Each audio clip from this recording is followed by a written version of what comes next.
से चल रहे 3 आपराधिक कानूनों में अब बहुत बड़ा बदलाव होने जा रहा है, जो अब 1 जुलाई से बदलने वाले हैं, जो आने वाले जुलाई के महीने में पूरे देश में प्रभावी हो जाएंगे,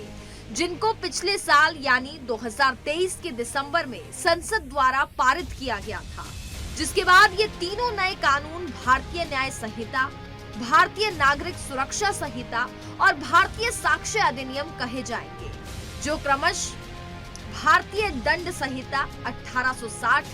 आपराधिक प्रक्रिया संहिता 1898 और भारतीय साक्ष्य अधिनियम 1872 का स्थान लेंगे, जिसके साथ ही कुछ महत्वपूर्ण धाराओं में भी बदलाव हो जाएगा। आईपीसी की धारा 124 जो पहले राजद्रोह से जुड़े मामलों में सजा का प्रावधान रखती थी, लेकिन अब राजद्रोह का स्थान देशद्रोह ने ले लिया है, जिसे भारतीय न्याय संहिता में अध्याय 7 में राज्य के विरुद्ध अपराधों की श्रेणी में रखा गया है। आईपीसी की धारा 144 जो पहले घातक हथियार से लेस होकर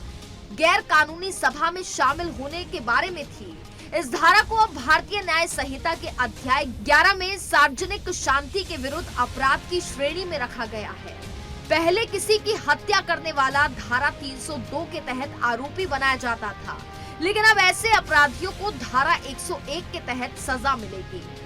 नए कानून के अस्तित्व में आने से पहले हत्या करने के प्रयास में दोषी को आईपीसी की धारा 307 के तहत सजा मिलती थी, लेकिन अब ऐसे दोषियों को भारतीय न्याय संहिता की धारा 109 के तहत सजा सुनाई जाएगी। दुष्कर्म से जुड़े अपराध में सजा को पहले आईपीसी की धारा 376 में परिभाषित किया गया था, वहीं भारतीय न्याय संहिता में इसे अध्याय 5 में महिलाओं और बच्चों के विरुद्ध अपराध की श्रेणी में जगह दी गई है।